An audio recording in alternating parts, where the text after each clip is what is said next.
Ano yung nakikita ko? Parang kakaiba. Tatlong ulo. Ang kwentong ito ay pinadala ng isa nating tagapakinig. Ayon sa kanya, hanggang ngayon ay sariwa pa rin sa kanyang alaala ang gabing iyon. Isang gabing hindi niya kailanman malilimutan. Noon ay sa probinsya pa ang lugar nila. Tahimik na papaligiran ng mga palayan at kakauyan.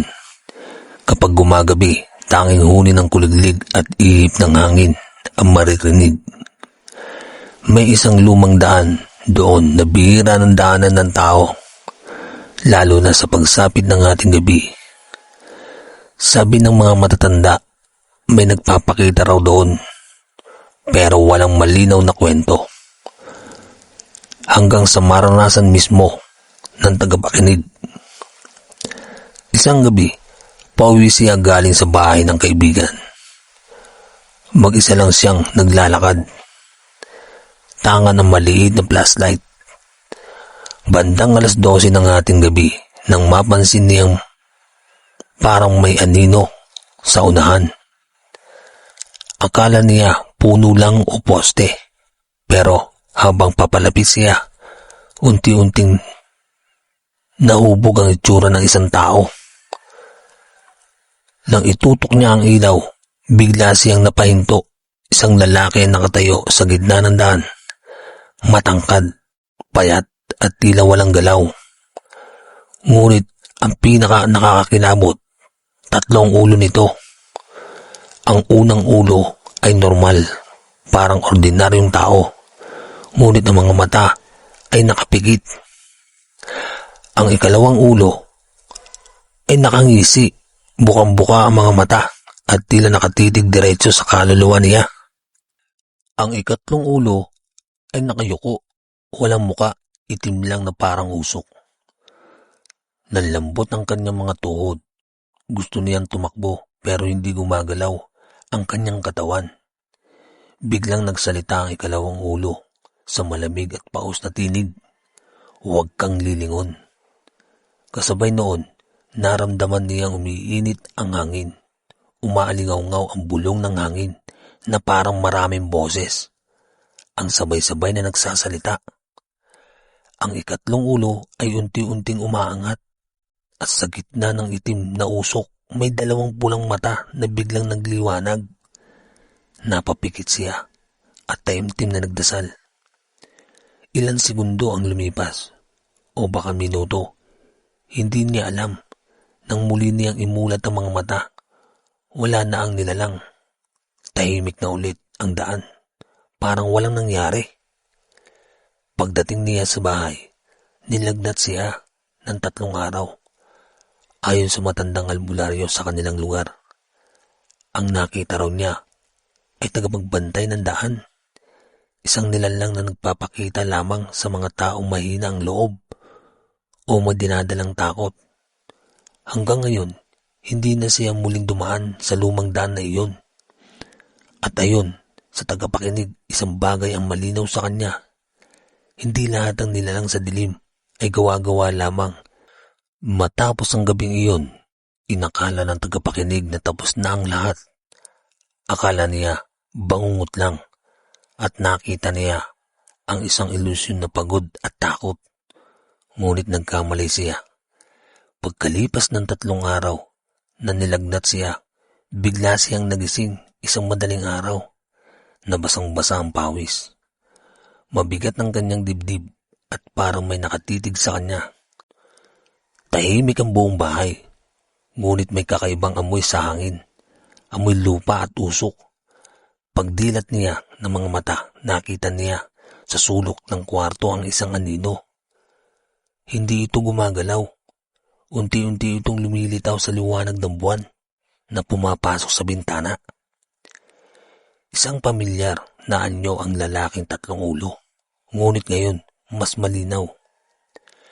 Ang unang ulo ay nakadilat na ang mga mata. Luwaan, tila nagmamakaawa ito. Ang ikalawang ulo ay galit, nanginginig ang panga at paulit-ulit na bumubulong ng mga salitang hindi maintindihan. Ang ikatlong ulo ay mas malaki na kaysa dati at ang pulang mga mata nito ay tila apoy na nagliliyab. Gusto niyang sumigaw pero walang lumalabas sa kanyang bibig. Biglang nagsalita ang unang ulo sa tinig ng puno na nagpapahinga. "Tulungan mo ko."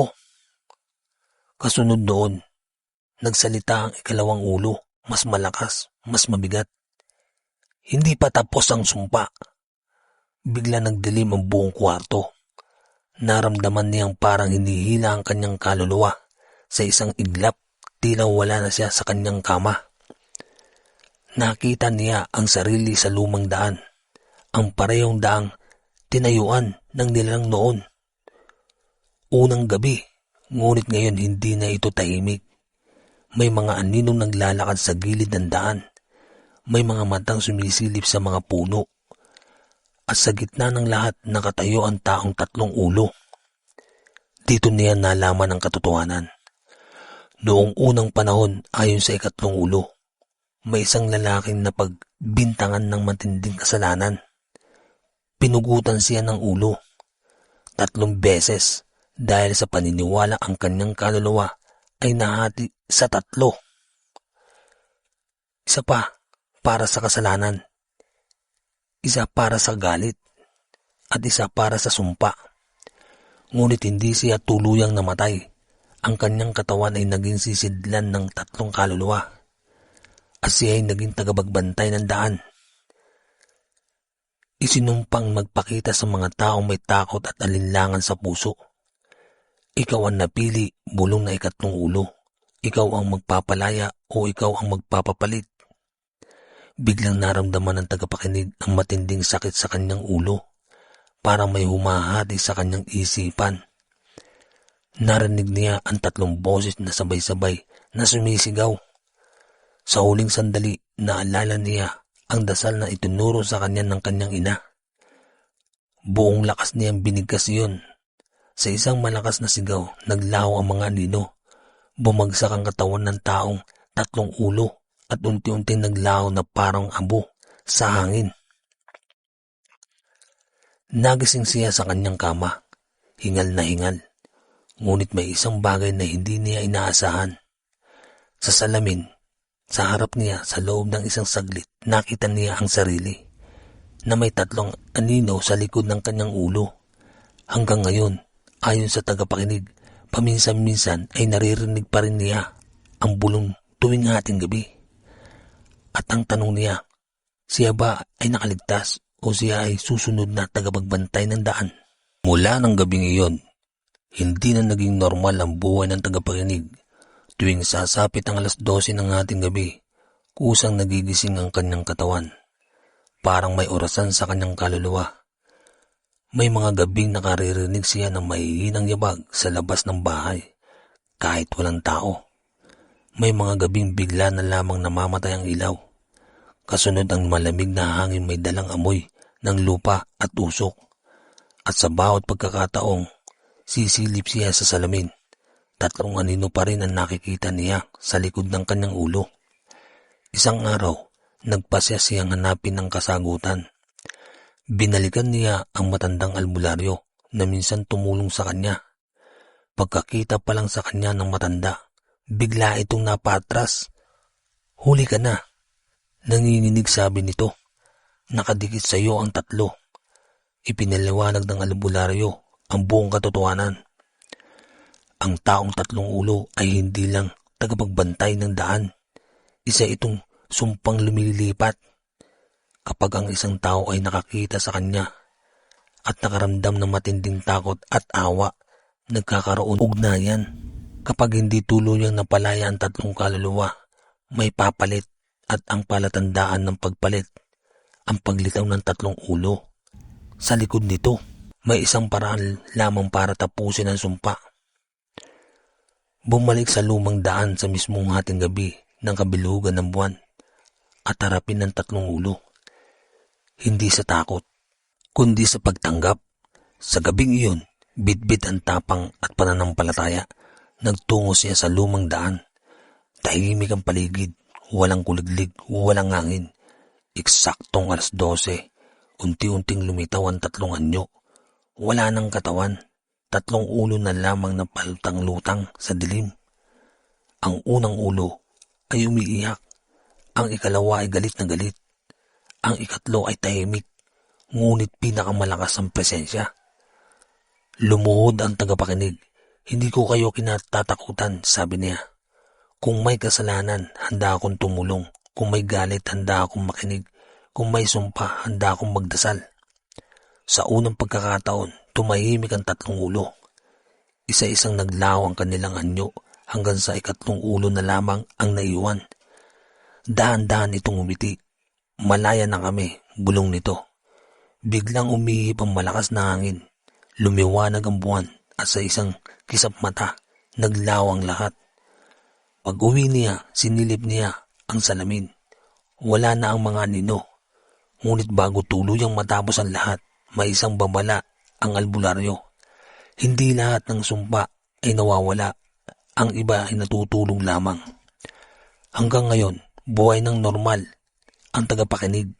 Ngunit tuwing may maririnig siyang naglalakas sa lumang daan kapag gabi, alam niyang may mga bagay na mas mabuting igalang kaysa hamunin. Ang aral ng kwento, hindi lahat ng kababalagan ay dapat takasan. Minsan kailangan mo itong harapin. Hindi gamit ang tapang ng katawan, kundi ang lakas ng loob at pananampalataya. May mga kwento na hindi para manakot, kundi para magpaalala na may mga bagay sa mundong ito na hindi pa natin lubos na nauunawaan. Ito ang PLTV, Kwentong Kababalagan.